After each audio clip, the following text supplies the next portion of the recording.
What's good, everybody? I'm Josiah the Prince, producer, artist, engineer based in Wisconsin, and you're now tuned into the Journey Podcast, where we strive to inspire the future generation of young entrepreneurs, creatives, and business owners. Today, we have a special guest. Our special guest will be battling in South Carolina on Black Friday. So make sure y'all tap in if you're in Myrtle Beach. Today we have Q FullCircle. I appreciate you being on here, God. Sir, yes, sir. What up, Joe? You doing all right, babe? Yes, sir. I'm doing good. How you doing? Living and breathing, man. Getting ready for Thanksgiving. Yes, sir. Yes, sir. Tomorrow, you gonna be eating good tomorrow? Yeah, man. Yeah. I can make sure I cook for all the cats that ain't had a family for years, because I didn't have one. So sometimes you got to take what you got in your life or what you lacking and spin it around. So yeah, every year I cook. Some of these kids, college kids, can't make it home. They know they can come by Q house. Some cats just come into town. They know they can come by Q house. You know, the studio gonna be up too. Microphone gonna be hot. That's good. That's good. I appreciate you being a positive light to the community and helping the community, and shedding a little light to help people know that it is good people out here. We got a lot of negativity going on right now, but you showing that it's good people out here still, regardless of it, and I appreciate you, man. Sir, yes, sir. Sir, yes, sir.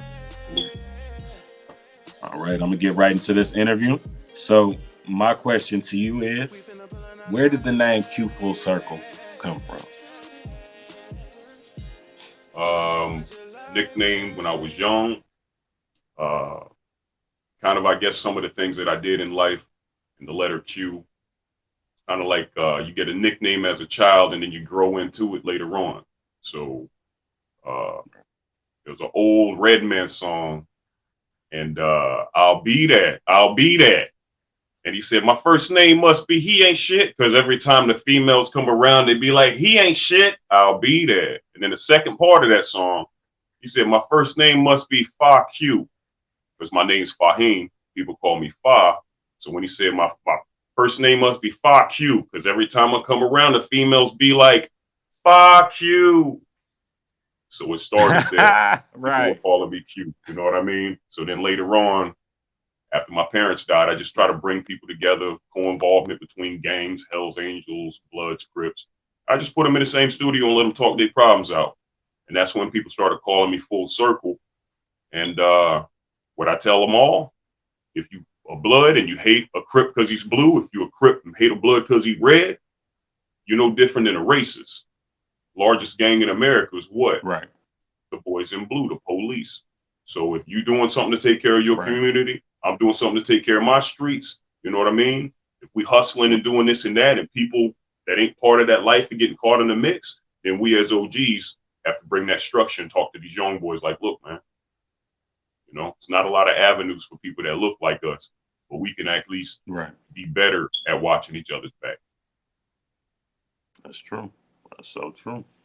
Definitely. So my next question to you is, how long have you been in battle rap, and how did you get started? Making beats, back in the late 90s.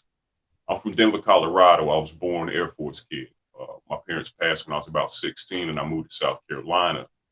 And my father's love of music, and me always, having headphones. Mother was like Joe Jackson, so she had me, my brother, my cousin outside singing the fucking quartet shit, singing Tevin Campbell and Boyz II Men, you know what I mean? So we still, you know what I mean? So from that point, it just had me in the studio, and I was creating instrumentals, and some of the guys around didn't know how to rap to the instrumental. So I, started rapping, and then when somebody thinks you rap better than them, that's where the conflict starts, and that's how the battle rap thing kind of started for me. But I do that in between music. Say the last part again. I apologize. I do the battle rap stuff in between music. In between. Oh, okay. Yeah. It's kind of like I don't jump around and join leagues to be able to outperform somebody else. If I'm involved in something, it's only for my own therapy. is being able to get the aggression out, use your words, and at the end of the day, you got something you can look back and hear. Okay, okay, that's a good way to look at it. I didn't even think about it like that. I thought people just came in there ready to bite somebody's head off. You know? Yeah, Yeah. yeah, yeah. The most beautiful people in the world come from the slums, you know, rose from concrete. Tupac. That's true. That's true. The struggle. So how did the beef between you and Shep get started? Uh, Always two different sides of a coin. So, from my understanding, from my side, me and him have known each other in and out, not hang around each other, but I want to say maybe 2005 or six or so. I moved up to Myrtle Beach, was making music for kids out in Conway, and then we would do shows together, and we would see each other, and it was never no issues then. Years later, online, social media, Right. we got into a group, and I got the guys in, and I'm looking at all these different art and all these different people, and this guy, Mr. Wilson, I'll call him, is man of many names. City Mike still got shirts. Him and another guy that created a group, Carolina Battle League, and that was a Mhm. stomping ground for a lot of us to get that energy off. Talk reckless because it was a private group, you know, so it's not like people could see all of that. And Shep hit me up later on after I was a part of this group, and I'm noticing certain artists. So rather than always posting my music, I started doing artist spotlight, artists of the week.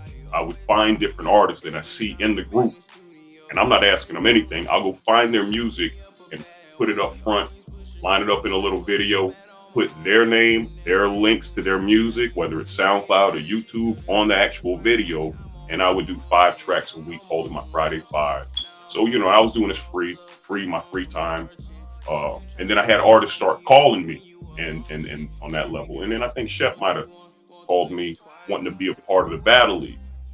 So that's kind of where it all started, just with me and him having a conversation when he first joined the group. And then about a year or so later, uh, social media, man, you know, sometimes your heroes are the people that you look up to, or the people you think have this type of credibility. They can lower their self down to the level of everybody else just by how they interact with people. So that's where my beef Right. came, with his interaction and his over dramatization and people going back and forth in these comments. And I say, you know, I just seen it so much. And then it just seemed like every artist that was coming into my studio, he was throwing diss records at. And they were going back and forth. And it got to a point of where, you know, he started mentioning me in the music. But I'm not the playful, just throw bars around, just throw them around. I think about what I say and I try to put that into the music. So by the time he did poke at me once or twice, I responded in such a way that I was raised as a child. Mama says, if a motherfucker hits you, excuse me, if a person hits you, you hit them back harder. Yeah. And then Right. that's the way, you know what I'm saying? That's the way it kind of started off. And, you know, a thing where he made a record.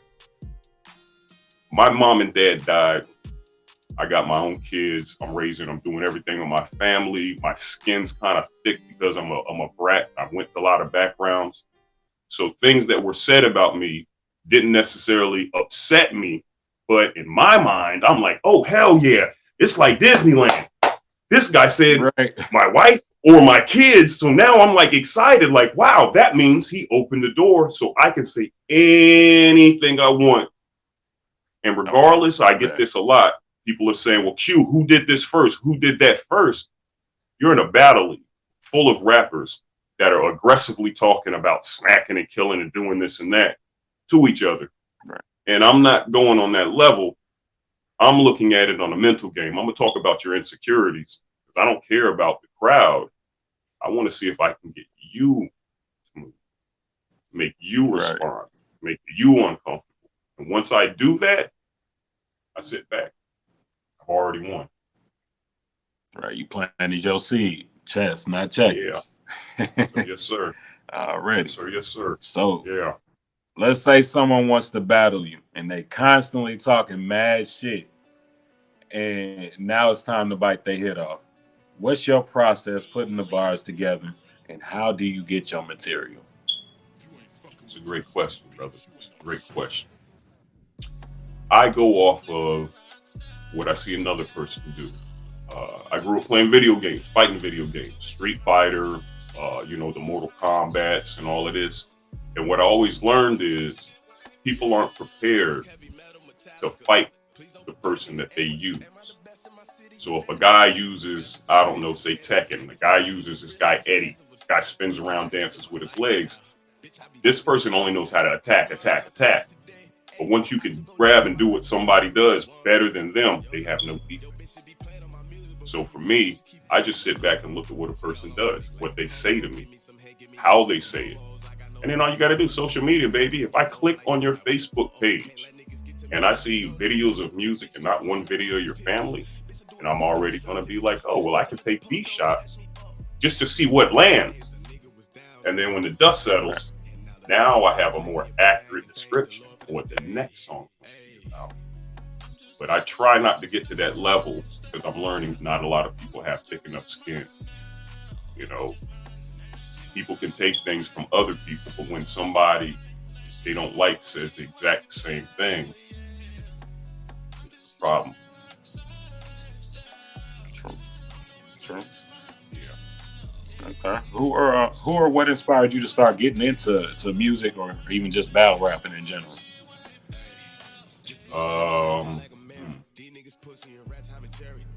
I'm gonna give credit to James Johnson, OG Moon, URL, the battle rap sensation, old man with the cold hand, Black Money Mob, BMM, Boss Moon Mobbin. But it's like he's a description of the same person that I've seen through my life. I believe I've been taught there's only 6 types of people in the world, and they always repeat each other. So when I say Moon, he's the person I was able to have a conversation with and speak to, and he opened up the door to his world. But before him, it was similar people I saw, but he was maybe, but like I say, I've had a certain type of lifestyle. I got to use my words to defend myself. So I might have been doing this a whole lot longer than I think I have.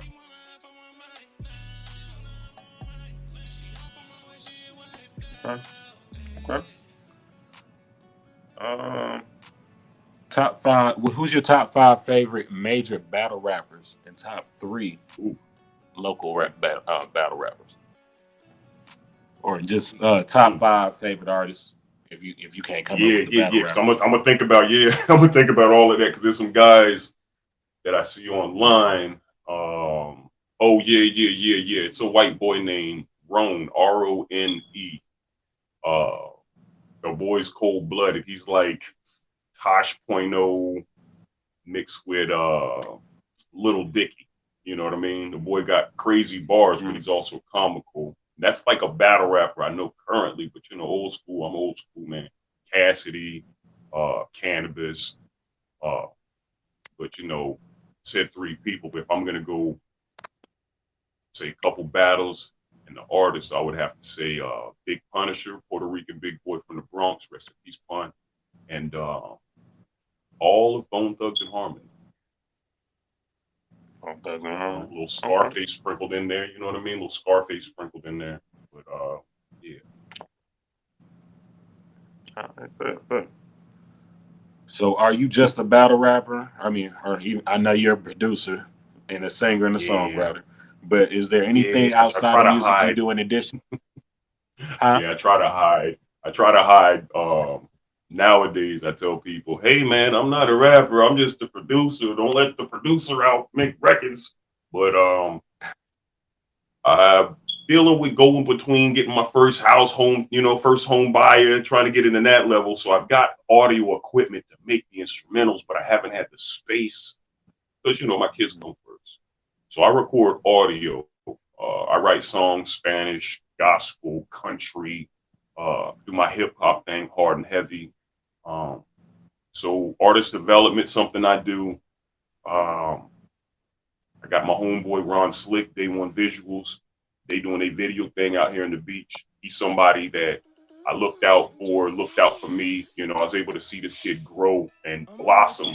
And he's just pulling me along to teach me some things about the visual aspect. But yeah, write some music, spit a little bit, you know, get the songs in here too. I can't sing now, but you know. But yeah, I'm kind of all incorporated with that. Battle rapping just happens to be something I do, you know, to get my impression off.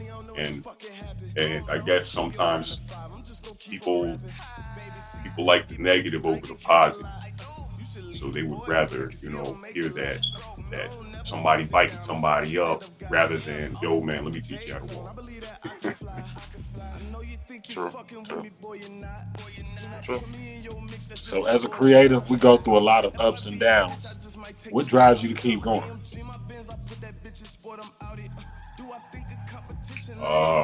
Not having what I think a lot of people have, and making sure my children have it. And that's just having unconditional love. Having my daughters, all girls, fight for my son Banks. And I just want to make sure for the rest of their life, as far as my little girls, anytime somebody say, you know, this or that, they don't need to worry about it. Daddy's going to love them unconditionally. So they don't have to do shit for another nigga's love or another person's attention. Daddy's going to love you no matter what you do, baby. So hopefully,